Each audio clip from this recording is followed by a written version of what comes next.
Hello, my name is Jaatani Abdi and I'm a student in Chem 262 and this is my synthesis project video presentation. To begin, I will start by going over the overall synthesis that I will cover in my presentation.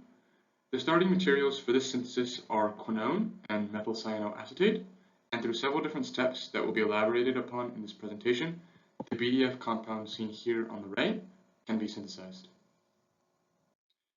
The first step in the overall synthesis is a Michael addition, which I'll be going over in depth.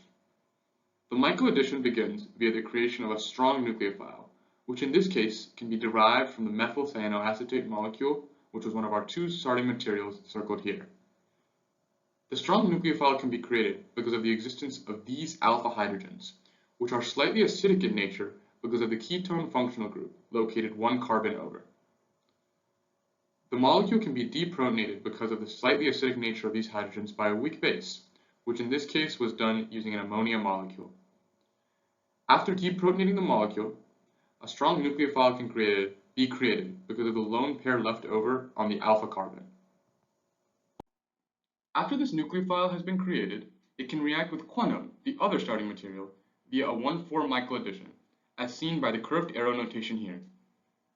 More specifically, a redistribution of charge as a result of the strong polarizability of the carbonyl here, combined with the conjugated system in this cyclic diketone, allows the 4 carbon, seen here, to be slightly electrophilic in nature. This electrophilicity allows the nucleophile we generated earlier to attack this carbon position, and ultimately add on to the cyclic structure at that 4 carbon.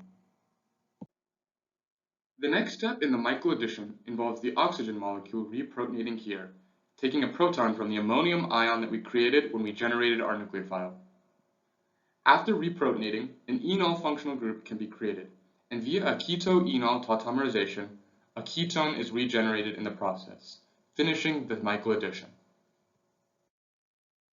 After the first Michael addition goes to completion, a similar process occurs on the other side of the molecule, using this conjugated system circled here. By performing an addition on this conjugated system, using the same process detailed earlier, the molecule on the right here can be generated in our synthesis steps. After performing the second Michael addition, the next step in the synthesis is aromatization, which turns the central cyclic structure into an aromatic ring and replaces the ketone functional groups with hydroxy functional groups. Following the aromatization, a hydrolysis reaction occurs, turning the ester functional groups and cyano functional groups on both sides of the molecules into carboxylic acid groups. Following the initial hydrolysis, decarboxylation spontaneously occurs at both substitutions in the molecule, creating 2 carbon dioxide molecules and a final product seen here. The final step in the overall synthesis is an esterification reaction, which is able to complete the ring closing needed to create the final compound. One thing of note is that a slightly acidic molecule is needed to promote the esterification. In this case, acetic anhydride was used, and a toluene solution with a slight amount of heat added. Following the ring closing esterification, the final BDF compound is able to be generated. Thank you so much for listening.